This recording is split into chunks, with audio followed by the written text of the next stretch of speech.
Hello friends, स्वागत आहे तुमचं माझ्या सखी सहेली या यूट्यूब चॅनलवरती। आज मी तुमच्यासाठी 2 ब्लाऊजच्या डिझाईन घेऊन आलेले आहेत। तुम्ही या व्हिडिओमध्ये बघू शकता की इथे एक साडी आहे। ही साडी माझ्या कस्टमरची आहे। त्यांनी मला यातला ब्लाऊज शिवून या साडीला पिको फॉल करायला सांगितलेलं होतं। मी साडीला फॉल आणखीन बसवलेला नाही, पण साडीतला ब्लाऊज हा तयार झालेला आहे।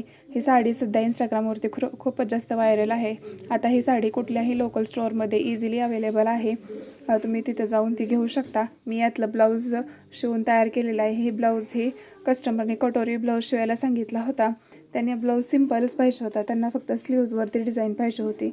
मी इथं स्लीव्जला अशा प्रकारची डिझाईन बनवलेली आहे। ही त्यांनीच मला सांगितली होती बनवण्यासाठी। त्यानंतर ह्या स्लीव्जचा कशा बनवल्या, स्लीव्जला मी ही डिझाईन कशी तयार केली याचा एक फुल व्हिडिओ मी माझ्या यूट्यूब चॅनलवरती अपलोड केलेला आहे। तर तुम्हाला ह्या ब्लाऊजच्या स्लीव्सची डिझाईन कशी वाटली हे मला कमेंटमध्ये नक्की सांगा। त्यानंतर दुसरी साडी आहे अशा प्रकारची एक कॉटनची। ही पण साडीला पिको फॉल करायला सांगितला होता। त्यानंतर यातलं पण ब्लाऊज डिझाईनचं शिवायला सांगितलं होतं। या साडीतल्या ब्लाऊजला त्यांनी बॅक साईडला डिझाईन तयार करायला सांगितली होती।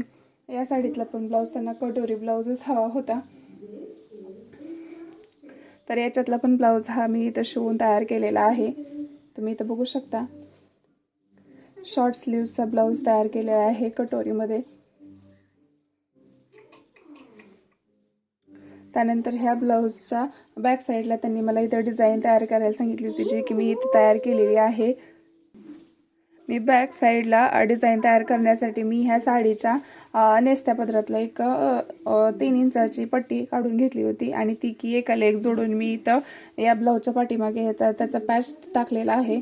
त्यानंतर अशा प्रकारच्या 2 लेस वापरून मी ह्या ब्लाऊजचं बॅक तयार केलेला आहे। ह्या बॅकला पण मी डिझाईन कशी बनवली याचा पण मी लवकरच व्हिडिओ तुमच्यासोबत शेअर करेल।